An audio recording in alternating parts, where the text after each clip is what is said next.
On va ensemble ouvrir nos Bibles dans Apocalypse 11. Apocalypse 22, pardon.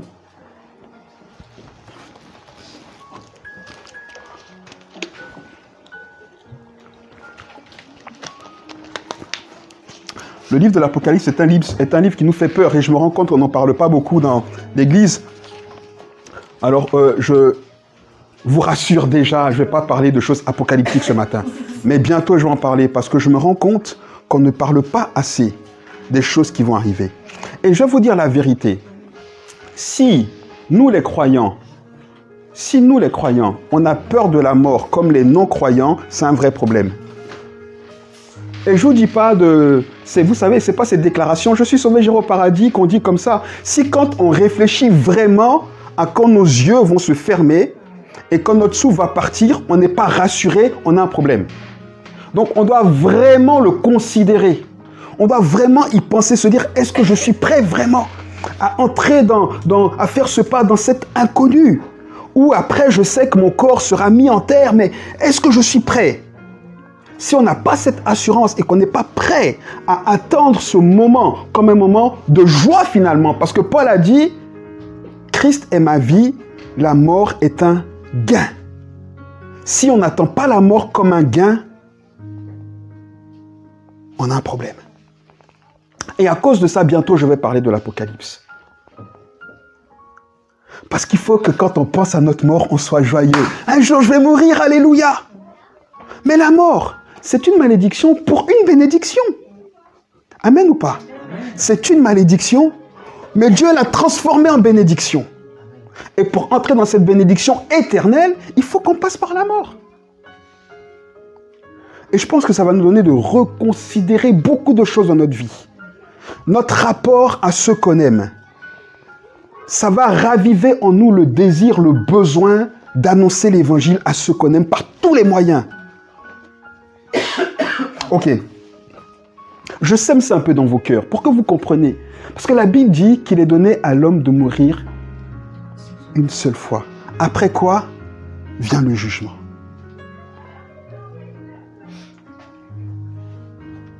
Je ne veux pas vous faire peur, mais c'est la vérité. On est tellement...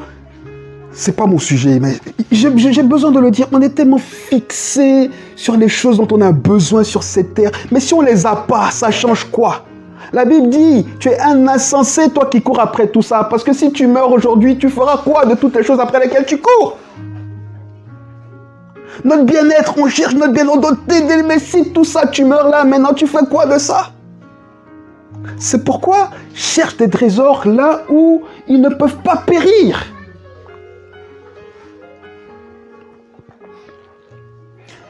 Il nous faut reconsidérer les choses. C'est important. C'est important. Ok, je cherche la guérison à fond. Mais je meurs aujourd'hui, elle me sert à quoi cette guérison? Elle me sert à quoi? Je cherche une meilleure situation à fond. Mais je meurs aujourd'hui. Elle me sert à quoi? Je vais m'arrêter ici pour ça, là, aujourd'hui. J'ai besoin que quelqu'un réfléchisse à ça. Prenez le temps. Considérez la Bible. Vous connaissez ce cantique? Dieu Tout-Puissant comme au cœur. Considère. C'est-à-dire considérer, c'est mettre une chose devant soi et prendre le temps d'y réfléchir dans tous les aspects. Pas juste de passer comme ça. Non. Concrètement, je prends le temps, je cours après ça. Mais si je ne l'ai pas, si je meurs aujourd'hui, on considère. Et c'est comme ça qu'on donne les priorités à notre vie. Quand on considère. Je prie que quelqu'un prie ce cantique en disant « Dieu Tout-Puissant, comme mon cœur considère tout l'univers créé par ton pouvoir. » Alors je peux me fixer sur les choses qui sont vraiment utiles, qui ne sont pas périssables.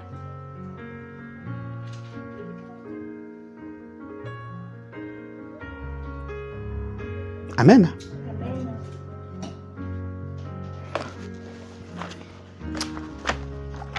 Vous savez, on est dans les temps de la fin. Hein? Et il faut être prêt. Parce que l'épouse s'est préparée.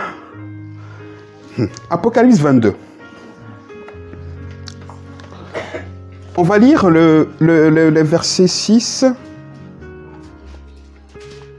jusqu'au verset 14. Quelqu'un veut bien les lire assez fort et sans trop traîner, s'il vous plaît.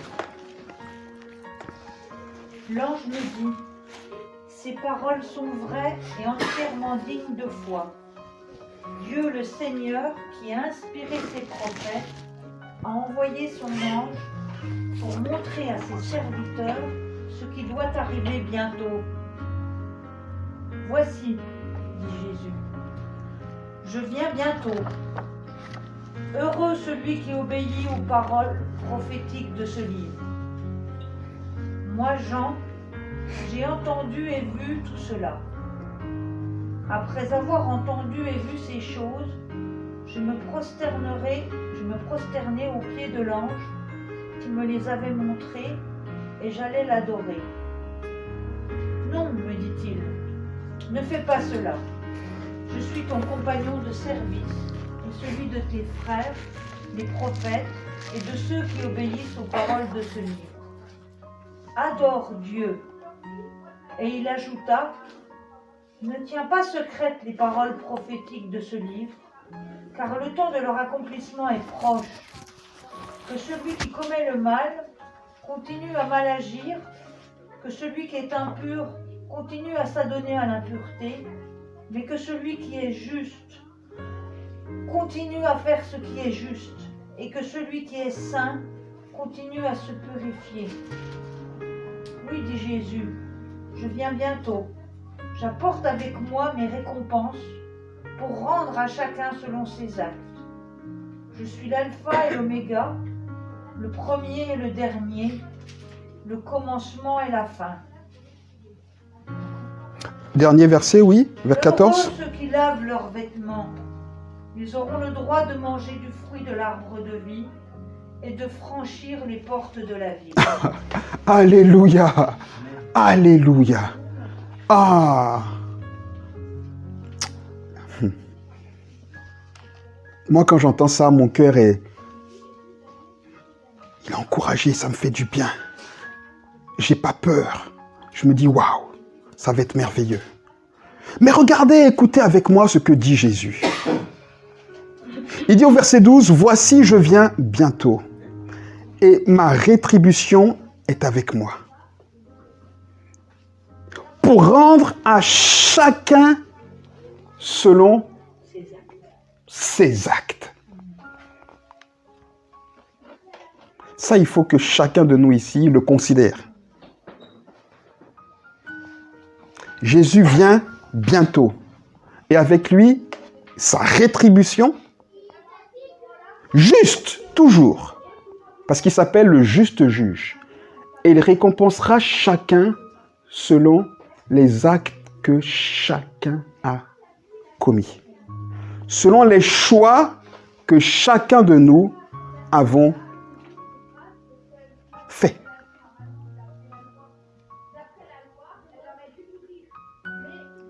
Ici, le verset 11 m'intéresse beaucoup. Dans ce verset, voilà ce que dit le Seigneur. Il dit que celui qui est injuste soit encore injuste. Que celui qui est souillé se souille encore. Et que le juste, par contre, pratique encore la justice. Et que celui qui est saint se sanctifie encore. Jésus dit ici clairement qu'on a deux attitudes face à la compréhension des événements de la fin. Il y a ceux qui s'entêtent pour refuser de croire en Jésus. Et bien Jésus dit, vous continuez de vous souiller encore. Restez dans votre injustice. Persévérez dans votre injustice et profitez de tout ce que la terre peut vous donner, parce que c'est votre partage. Parce qu'après, ce sera fini. Amen. Je trouve intriguant la manière dont Jésus dit ça. Jésus dit presque, continuez, c'est votre problème, continuez. Mais profitez, parce qu'après, il n'y aura plus rien. C'est une interpellation un peu, avec un peu d'humour. Mais c'est tellement sérieux qu'on doit le prendre au sérieux. Alors, il parle à cette catégorie de personnes, mais il parle aussi à nous. Il dit par contre que celui qui est juste pratique encore la justice. Et ce qui m'intéresse ici, c'est qu'il dit que celui qui est saint se sanctifie encore. Ah! Que celui qui est saint se sanctifie encore. Ce matin, je voulais parler d'un mot qu'on utilise très souvent dans notre patois évangélique. Vous savez, on a un patois, nous les évangéliques. Hein? Alléluia! Oh, que Dieu te bénisse! Enfin, vos collègues, ils ne vous disent pas ça le matin. Enfin, je ne sais pas. Non? Mais moi, quand je vous vois, je dis Dieu te bénisse, que Dieu te garde. On a un patois, nous les évangéliques. Le parler en langue. Quoi? T'es baptisé du Saint-Esprit. Quoi? Tout ça. Et un des mots qu'on utilise souvent dans notre patois, c'est le mot que Jean dit ici, dans ce verset 11. Il dit que celui qui est saint se sanctifie. Encore. La sanctification. Qui a jamais entendu ce mot-là? Ah. Qui comprend bien ce que veut dire ce mot-là? Ah. D'accord. Voilà pourquoi je vais en parler. Parce que je me rends compte que c'est une expression qu'on utilise souvent sans en percevoir les impacts spirituels. Et parce qu'on en parle souvent et parce que la Bible en parle souvent, on doit comprendre que c'est quelque chose d'important. Et la sanctification a un synonyme qu'on utilise aussi souvent, qui est le mot consécration. Et on entend souvent, faut te consacrer plus, consacre-toi plus, faut vivre une vie de consécration ou une vie de sanctification. Vous avez déjà entendu ces expressions? Alors évidemment, c'est simple. Mais comme toujours avec Dieu, c'est simple, mais il y a de la profondeur. Donc il faut qu'on puisse acquérir la simplicité pour aller dans la profondeur. Quelqu'un dit Amen avec moi ou pas? Alors de manière basique, être sanctifié, ça veut simplement dire être saint, être pur. Mais très concrètement, ça veut dire se séparer des choses qui sont étrangères à Dieu. Amen. Être sanctifié, se sanctifier ou se consacrer, ça veut dire se séparer des choses qui ne concernent pas Dieu pour se concentrer sur les choses que Dieu aime, que Dieu veut. Quelqu'un est consacré ici? C'est ça. Ce qui me plaît dans ce texte ici, et c'est pour ça que je l'ai choisi, c'est que Jean ici, inspiré par le Saint-Esprit, pointe ou bien souligne deux réalités spirituelles qui concernent la sanctification. Lisez avec moi ce chapitre, ce verset 11. Il dit la chose suivante, la fin du verset 1. Il dit que celui qui est saint se sanctifie encore. Amen. Il dit que celui qui est sanctifié se sanctifie encore. En fait, ici, on a traduit qui est saint pour ne pas avoir une redondance. Et la première réalité ici, c'est que tous ceux qui ont reçu Jésus, tous ceux qui ont cru en Jésus, sont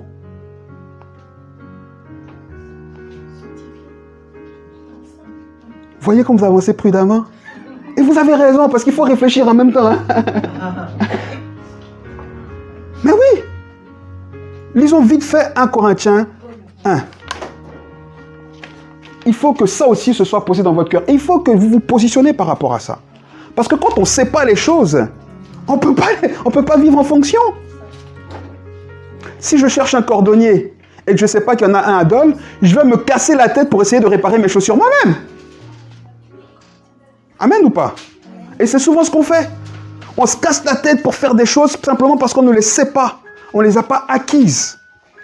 1 Corinthiens 1, les versets 1 et 2. Quelqu'un peut les lire, s'il vous plaît? Paul, appelé par la volonté de Dieu à être un apôtre de Jésus-Christ, et le frère Sostène salue l'Église de Dieu, établie à Corinthe, ceux qui ont été purifiés de leurs péchés dans l'union avec Jésus-Christ, et qui sont appelés à appartenir à Dieu, ainsi que tous ceux qui, en quelque lieu que ce soit, font appel à notre Seigneur Jésus-Christ, leur Seigneur aussi bien que le nôtre. Merci beaucoup. Alors d'abord souligner ici que Paul, il n'y a pas d'ambiguïté. Paul parle à qui? Il s'adresse à qui? Corinthiens.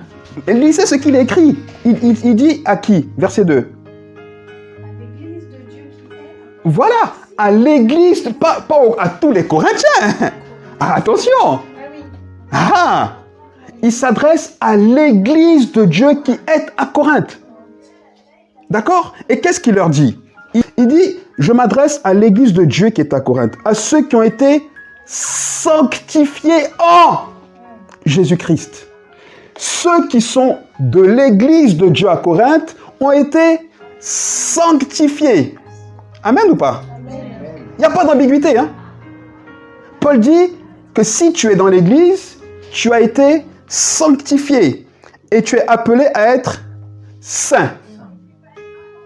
Ok, avant d'aller plus loin, qui sont ceux qui ont reçu Jésus et qui ont compris son œuvre et qui ont accepté son œuvre pour le recevoir dans leur cœur comme Seigneur et Sauveur personnel? Levez la main que je vois. Ok. Tous ceux qui ont levé la main, maintenant fermez les yeux. Mettez votre main sur votre cœur. Et puis dites pendant 5 secondes, je suis saint. Je suis saint. Je suis saint. Et puis maintenant, on va dire ce saint avec son prénom. Moi, je dis Saint Hugues. Chacun dit pour lui. Saint Hugues. Saint Hugues. Je suis Saint Hugues. Je suis Saint Hugues. Je suis Saint Hugues. Au nom de Jésus. Écoutez, on n'a aucun effort pour ça. C'est quelque chose d'acquis. Et si on ne le sait pas, on marche dans l'incompréhension, on marche en nous, avec quelque chose qui nous manque. On est justement toujours saint, sanctifié, on ne sait pas. Et le diable vient pour nous dire, mais toi tu es saint? Non mais regarde-toi un peu, toi tu es saint? Non mais t'es sérieux? Donc chaque matin, vous tous là qui avez répondu à ça, là, vous pouvez commencer la journée en disant, Seigneur Jésus, voilà Saint Hugues devant toi, je te salue. Amen ou pas? La foi, c'est comme ça que ça marche. Je vous ai toujours dit, la Bible dit que les choses dans lesquelles on entre, les choses qu'on croit et qu'on accepte par la foi, c'est celles qu'on répète à notre âme. Parce qu'à un moment donné, ce qui est en nous se met en conformité avec ce qu'on dit. C'est ce que Paul dit dans les Romains. Amen ou pas? Donc pour entrer dans une réalité qu'on ne comprend pas, il faut la déclarer. Il faut la proclamer jusqu'à ce qu'à un moment, notre intelligence commence... C'est comme ça. On dit, ah mais tiens, je suis entré dedans.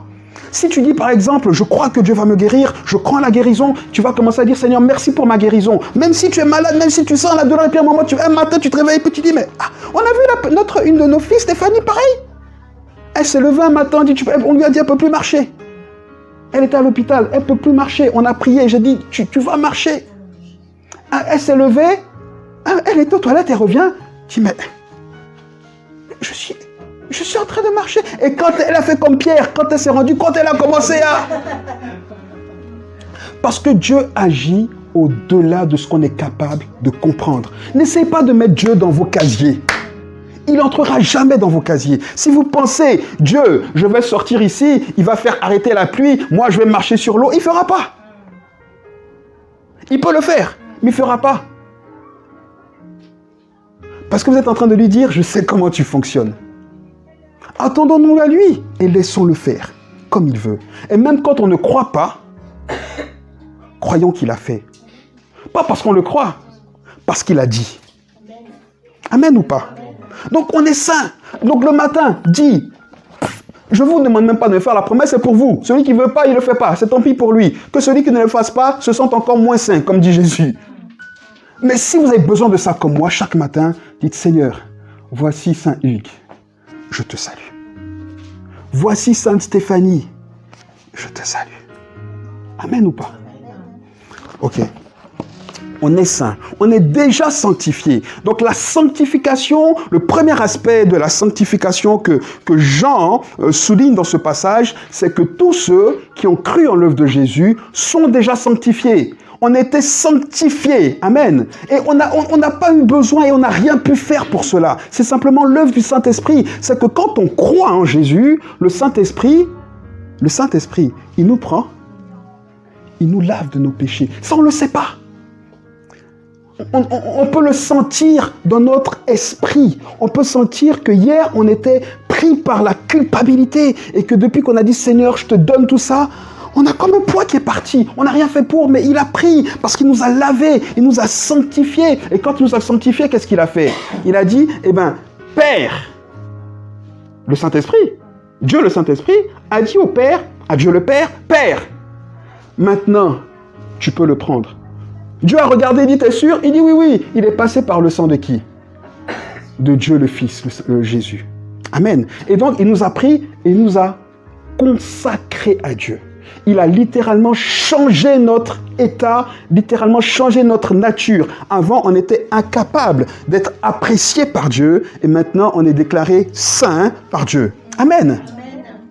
Ça, c'est le premier aspect de la sanctification. On n'a rien fait pour ça, mais il faut le croire. Il faut accepter que ça s'est fait. C'est par la foi. C'est par la foi. C'est pour ça que c'est des choses qu'il faut se déclarer. Il faut se les approprier en les déclarant. Parce que sinon, le diable te dira toujours, mais non, c'est pas pour toi.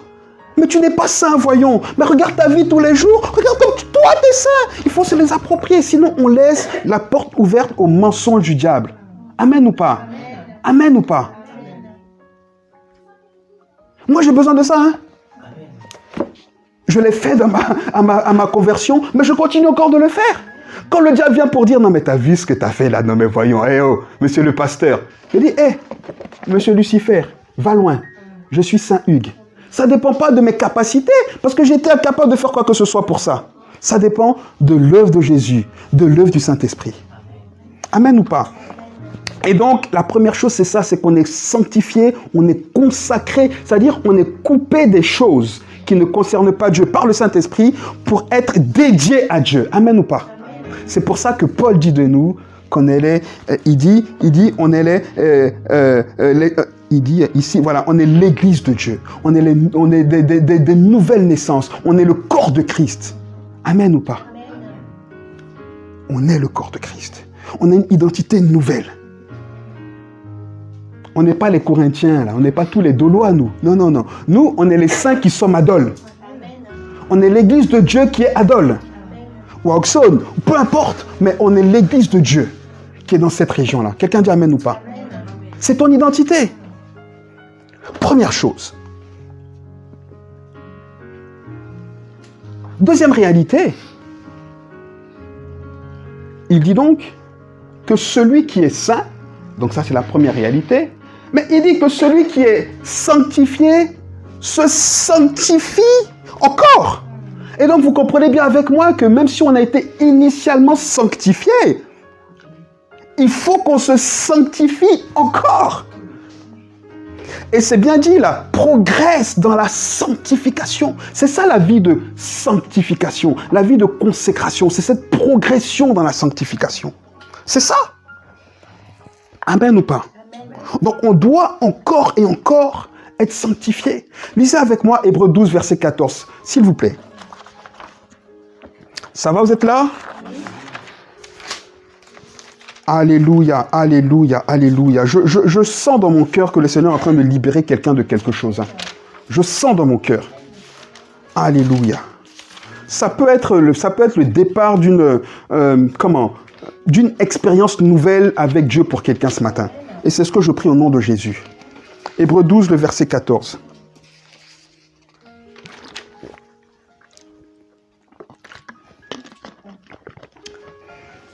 Recherchez la paix avec tous et la progression dans la sainteté. Sans elle, personne ne verra le Seigneur. Écoutez, est-ce que vous lisez? Enfin, je ne sais pas. Qui a été scolarisé dans sa vie? Qui a été scolarisé? Peu importe le niveau, mais qui a été scolarisé? Non, levez la main, je veux m'assurer de quelque chose. On a tous été scolarisés? On a tous été au CP, au CE1, au CE2? On a tous fait ça. On a tous fait de la compréhension de texte. C'était acquis, en tout cas si on est passé au stade supérieur, qu'on était capable de comprendre un texte. Mais pourquoi on ne comprend pas le texte biblique? C'est du français là, c'est traduit. C'est pas de l'hébreu. C'est pas de l'hébreu.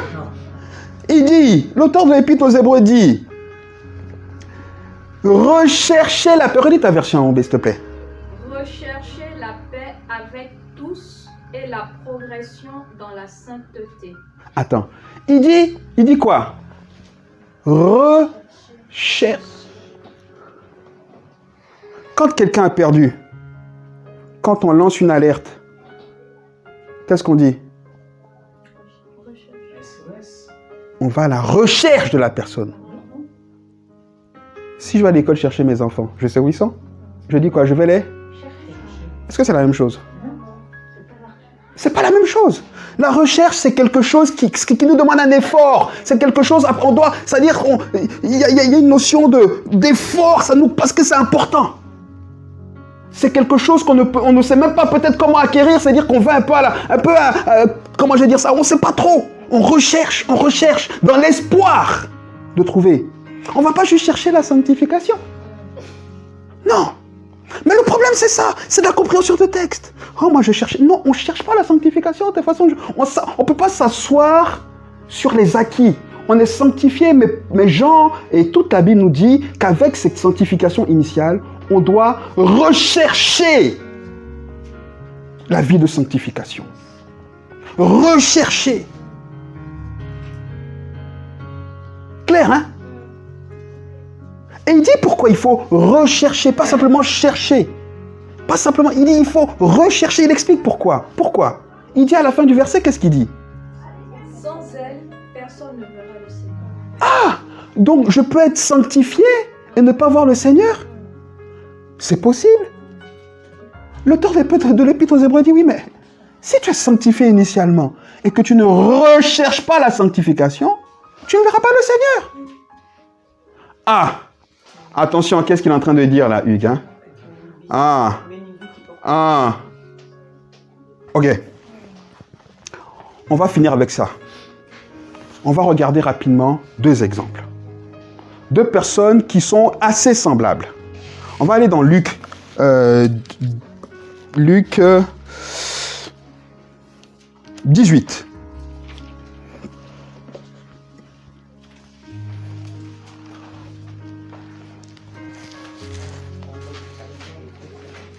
Luc 18,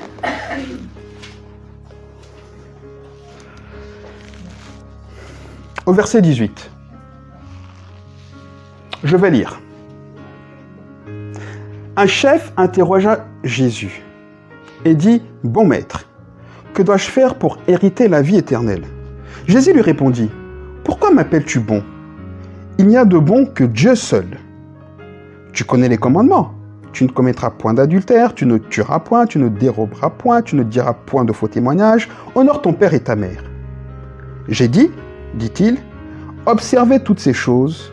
Non, excusez-moi, j'ai, dit-il, donc le jeune homme qui répond à Jésus, j'ai, dit-il, observé toutes ces choses dès ma jeunesse. Jésus, ayant entendu cela, lui dit, il te manque encore une chose.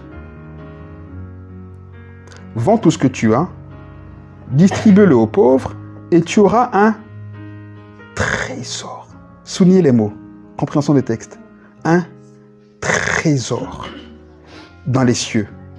Puis, il dit, si tu fais ça, le trésor, tu l'auras. Le trésor, il est déjà là. Ensuite, viens et suis-moi. C'est-à-dire, maintenant, tu vas entrer dans le trésor, il est déjà là. Ah, bon, je ne peux pas aller plus loin sur ça là maintenant parce que je vais... Ok. Puis, viens et suis-moi. Il est écrit ensuite que lorsqu'il entendit ces paroles, ce jeune homme devint tout triste, car il était très riche. Amen. Car il était très riche. Écoutez, l'image de cet homme-là est l'image de quelqu'un qui aime Dieu. Peut-être quelqu'un qui a donné sa vie à Jésus. C'est clair. Jésus, il dit, mais comment aurais-je la vie éternelle? Jésus dit, mais tu ne commettras pas... Pratique les commandements. Donc, il cherche quand même, vous comprenez? Il cherche. Et il y a un petit truc là qui me plaît bien juste avant. Il vient vers Jésus en disant, bon maître. Et Jésus lui dit, mais pourquoi m'appelles-tu bon? Pourquoi m'appelles-tu bon? Il n'y a de bon que Dieu. En fait, Jésus, qui sait tout, est en train de souligner que ce jeune homme vient à lui en sachant qu'il est Dieu. Mais il le lui souligne parce qu'il dit, tu penses que je suis Dieu, mais tu ne vas pas m'obéir. Amen ou pas? Amen ou pas? Donc, il aimait Dieu. Comme beaucoup de personnes qui peuvent... Je te donne ma vie, Seigneur. Oh, je t'ai touché. Sanctifie-toi. Ah, mais moi, je suis ça. Recherche la sanctification. Ah non, mais ça y est, moi, je fais tout ça. Amen ou pas? Amen.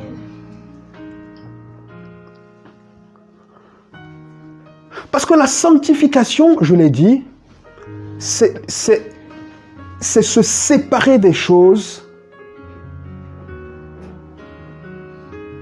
qui ne glorifient pas Dieu. Se sanctifier davantage, c'est prendre sur soi de renoncer à toutes nos habitudes qui ne glorifient pas Dieu.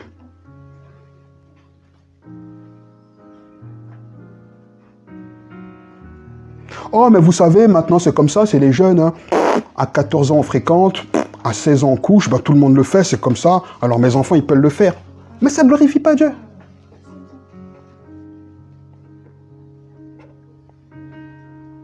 Oh, tu sais, moi, oh, tu vas pas me changer, hein. Moi, j'ai toujours fait comme ça. Oui, mais ça ne glorifie pas Dieu. Sanctifie-toi. Oh, je suis déjà saint.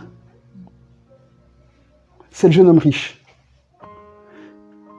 Mes habitudes, là, elles me sont trop précieuses. Je suis trop riche de mes habitudes, de ma culture. Je connais des gens qui regardent des films d'horreur. Je leur dis, attention, un film d'horreur, c'est l'ouverture aux esprits. Tu n'as pas besoin de ça. Tu n'as pas besoin de ça. Le diable, il passe par les films d'horreur pour posséder les gens. Parce que quand tu as peur, le moment où tu as peur, là, il profite, il force, il rentre et tu ne sais pas qu'il est là. Donc ne regarde pas les films d'horreur. Ah mais moi j'ai toujours regardé les films d'horreur. Ils me sont chers. Sanctifie-toi. Je l'ai déjà fait. Vous comprenez? Les habitudes qui ne glorifient pas Dieu, il faut y renoncer. Il n'y a pas de discussion, c'est ça la sanctification. Mais pas que les habitudes, évidemment. Nos pensées. On ne peut pas juste avoir des pensées tordues et les entretenir et dire de toutes les façons, moi j'ai toujours pensé comme ça. Oh, moi de toutes les façons, c'est ma manière de penser. Non.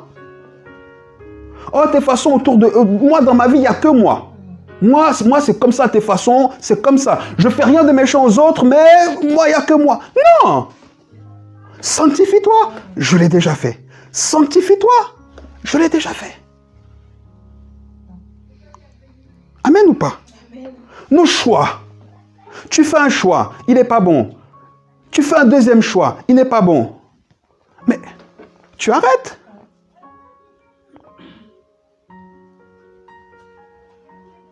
Nos loisirs. Moi, la chose qui me détend, c'est regarder un film d'horreur. Moi, la chose qui me détend, c'est d'aller... courir avec des gens qui sont du sexe opposé, tu sais. Moi, tes façons, mes amitiés avec les hommes, c'est jamais... Non, moi, les femmes, ça se passe toujours bien. Attention. Oh, moi, je suis une femme, mais tu sais, les femmes, c'est compliqué entre nous, alors tous mes amis sont des hommes. Attention. Attention. Moi, tous mes loisirs, je vais au ciné avec mon meilleur ami. Oh, il passe une phase difficile, tu sais, sa femme, elle l'embête un peu. On va au ciné tous les deux, c'est mon meilleur ami, je vais lui remonter le moral. Attention. Attention. Sanctifie-toi. Ça ne glorifie pas Dieu. On est des adultes, hein. On comprend très bien de quoi je parle. Il faut renoncer à tout ça. Des fréquentations. T'as un ami voleur. Moi, j'ai plein d'amis qui sont voleurs. C'est des gens que je connais depuis mon enfance. Mais je ne les fréquente pas. Je ne les fréquente pas. Oui, non, mais je veux dire, c'est des gens que je connais depuis mon enfance. On était amis, donc je ne renie pas le fait qu'on ait une relation. C'est des gens avec qui je n'ai pas coupé le contact parce que je me rends disponible pour eux. Je suis un pasteur. Je suis un chrétien avant tout. Donc je veux leur tendre la main. Donc s'ils m'appellent, je dis pas ne m'appelle plus. Mais je ne les fréquente pas. Il y en a un qui m'a appelé il n'y a pas longtemps. C'est un voleur, pas tenté. Je le connais depuis qu'on est gamin. En fait, c'est un escroc, c'est sa vie, c'est son métier. C'est un escroc. C'est un escroc. Il m'appelle, ouais, écoute, je vais passer te voir. Je dis, mon ami, ne viens pas chez moi. Non. Tu viens chez moi faire quoi? Et je dis à mes enfants que c'est mon ami, c'est un escroc. Et puis tu viens chez moi et puis la police débarque chez moi et puis on embarque toute ma famille. Je dis non mon ami, si tu changes de vie, oui, tu es mon ami, mais change de vie. Je t'aime beaucoup, mais change de vie. Sanctifie-toi, je le fais. Pas je l'ai fait, je le fais. Parce que c'est des amitiés qui me coûtent, c'est des gens que j'aime beaucoup. Je connais depuis gamin, mais je coupe. En gardant toujours une ouverture, on est d'accord. Mais c'est ça. Des relations toxiques, j'ai même pas besoin de vous le dire. Non, mais tu sais, je l'aime. Non, mais tu sais, c'est ma meilleure amie. Non, mais tu sais, c'est ma soeur. Non, mais tu sais, mais te pourrit la vie. C'est pas dire que c'est plus ta soeur. C'est pas dire que c'est plus ton ami. Mais si cette relation fait que tu peux pas te consacrer à Dieu, mais remets-la en question. Sanctifie-toi. Peut-être qu'un jour, tu auras assez de force pour revenir à la relation, pour entraîner la personne devant le trône de grâce, si ce n'est pas le cas. Et qu'elle te tire hors du trône de grâce, renonce-y. Oui ou non? J'ai un ami, un très bon ami, hein, un ami d'enfance aussi. Je ne sais pas, mais lui, à chaque fois qu'il me voit, parce qu'il m'a connu avant, il veut absolument me pousser gentiment à refaire les bêtises qu'on faisait avant. J'ai dit, hey, mon ami, ma vie, là, elle a changé. Donc, si tu veux me voir pour me parler de ces choses-là, on ne se voit plus. C'est pas compliqué. C'est une relation toxique pour moi. Je la coupe. On peut s'appeler. Oui, ça va, mon gars. Oui, ok, on va boire un verre. Non. Non. Sanctifie-toi. Je le fais. Consacre-toi. Je le fais. Amen ou pas? C'est ça. Donc voilà le prototype du chrétien qui ne veut pas se sanctifier, qui ne veut pas rechercher la sanctification. Non, je suis trop riche. Non, c'est trop précieux. Non, moi je pense comme ça. Non, moi c'est mon frère. Non, moi c'est mon ami. Non, moi j'aime trop le foot. Non, moi j'aime trop ci. Moi, tout ça. Quand ça ne glorifie pas Dieu, on le lâche. Progressivement. Regardez la vie de... On va voir vite pour finir maintenant, justement, le dernier exemple, enfin le bon exemple. Tournez vos Bibles, une page après, au chapitre 19 de Luc. On vient de lire l'histoire d'un jeune homme qui était comment? Très riche, n'est-ce pas? Au verset 19, la Bible nous parle de qui? Zachée était comment? Il était riche. Donc c'est deux personnes, même prototype. On est d'accord? Un qui cherchait Dieu, qui aimait Dieu. On ne va pas revenir sur l'histoire de Zachée, on en a parlé il n'y a pas longtemps. Zachée cherchait Dieu, oui ou non? On a vu tous les efforts que Zachée a fait pour voir Jésus. Oui ou non? Jésus a dit, écoutez bien, de la même manière que Jésus a dit au jeune homme, pourquoi m'appelles-tu bon? M'appelles-tu bon? Parce qu'il savait, qu'il croyait qu'il était Dieu, mais qu'il ne lui obéirait pas. Regardez la proclamation prophétique. Je ne sais pas si vous pouvez le comprendre, mais ouvrez vos cœurs. Quand Jésus, au verset 5, voit Zachée, la Bible dit, lorsque Jésus fut arrivé à cet endroit, il leva les yeux et lui dit, Zachée, hâte-toi de descendre, car il faut que je... Qu'est-ce qui est écrit dans vos Bibles? Que j'aille loger chez toi. C'est pas bien traduit. Que je m'arrête aujourd'hui chez toi. Dans ma Bible, c'est écrit que je demeure. Voilà le bon verbe. Que je demeure chez toi. Ça veut dire quoi que Jésus demeure chez quelqu'un? C'est l'image de la nouvelle naissance. Jésus vient demeurer dans nos vies. Amen ou pas? Et donc, avant même que Zachée ne dise quoi que ce soit, il dit, je sais que tu me cherches. Je sais ce que ton cœur désire. Eh bien, aujourd'hui, je viens demeurer chez toi. Je viens demeurer dans ta vie. Amen ou pas? Alors, ils descendent. Et là, déjà, la vie de Zachée a changé. On le sait quand on voit le texte après. Là, Zachée déjà est déjà dans ce qu'on pourra... Évidemment, on ne peut pas parler de nouvelle naissance parce que Jésus n'était pas mort et ressuscité, mais il avait déjà accepté que Jésus est le Seigneur dans son cœur. Amen ou pas? On le voit quand Il mange, tout le monde commence à critiquer Jésus, mais écoutez, il mange avec des gens de mauvaise vie, etc., etc. Ok. Zachée, il n'entendait même pas tout ça. Je pense que Zachée était comme ça devant Jésus. Il était ébahi. Est-ce qu'on a encore ce cœur d'être ébahi devant Jésus? Parce que pour se sanctifier, il faut qu'on sache que Jésus est celui qui peut nous sanctifier. Et quand on sait que quelqu'un a la capacité de nous sanctifier, on est en émerveillement devant lui. Mais nous, quand on va prier comment? Ah, salut Seigneur, ouais, ça va, bon, ok, allez, aujourd'hui j'ai 2 minutes pour toi, c'est bon, ok. Allez, loué soit ton nom, tu m'aides aujourd'hui ou pas? Ok. Bon, je schématise, hein. Mais si on y regarde bien, c'est comme ça. Vite fait au petit déjeuner. Ok, Seigneur, que ta grâce soit avec moi. Quand on le fait, hein. Un petit texte, ouais, allez, lui dit, juste sur tes paroles, méchant serviteur, ou le texte du jour, ouais, je dis, ok, alléluia, Seigneur, merci pour ta parole. Dans mon cœur, allez, hop, hop, hop, hop, hop, hop.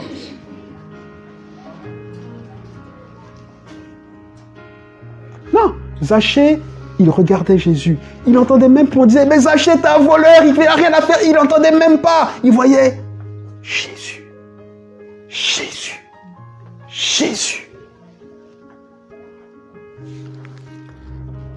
Jésus, il n'a même pas eu besoin de parler à Zachée.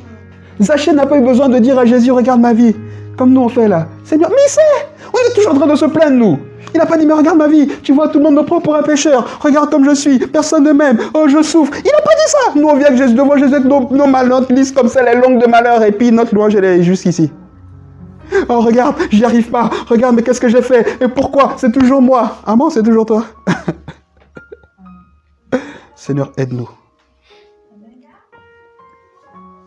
Il n'était pas dans cette attitude-là. Il était juste dans une attitude d'adoration, prêt à recevoir. Il dit donc, la Bible dit, mais Zachée se tenant devant le Seigneur lui dit, la seule chose qu'il lui a dit, il dit, Seigneur, je ne sais pas, mais il y a comme quelque chose qui a changé depuis que tu m'as parlé. Parce que Jésus était déjà venu demeurer dans sa vie. Mais Jésus demeure dans nos vies, amen ou pas? Il dit, mais je donne aux pauvres la moitié de mes biens. La même chose que Jésus avait demandé au jeune homme riche. Et qu'il a dit, je ne peux pas le faire parce qu'il était trop riche, sans que Jésus ne le demande à Zachée. Zachée prend l'engagement de le faire. Vous comprenez?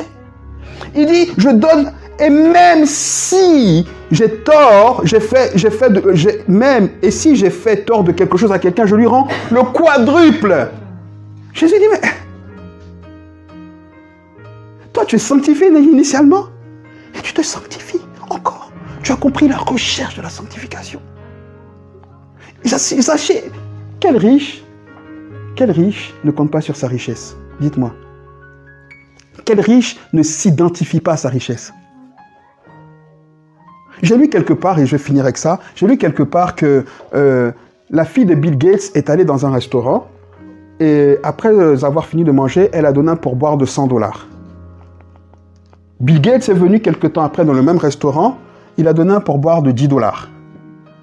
Et les serveurs lui ont fait remarquer, on dit, mais écoutez, monsieur Gates, votre fille elle est venue donner $100, quoi. Il lui a dit, oui, mais elle, c'est la fille d'un milliardaire.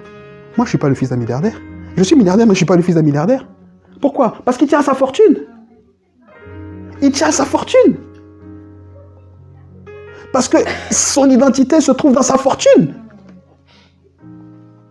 Donc, tous les riches sont définis par leur richesse. C'est pour ça qu'on souligne souvent qu'il était riche. On ne souligne pas de Zachée qu'il avait une mauvaise vie. On dit qu'il était riche. C'était son identité. Il a renoncé à ça. C'est ça la sanctification. Il a renoncé à toutes les habitudes que lui donnait cette identité. Il a renoncé à tous les loisirs que lui donnait cette identité. Il a renoncé à toutes les pensées que lui donnait cette identité. Il a renoncé à tout ça. Mais nous, on est sanctifiés et on veut garder les mêmes choses de notre ancienne identité. Et on dit qu'on recherche la sanctification. Et on s'attend à ce que Dieu nous bénisse. Est-ce que c'est juste? Est-ce que c'est juste?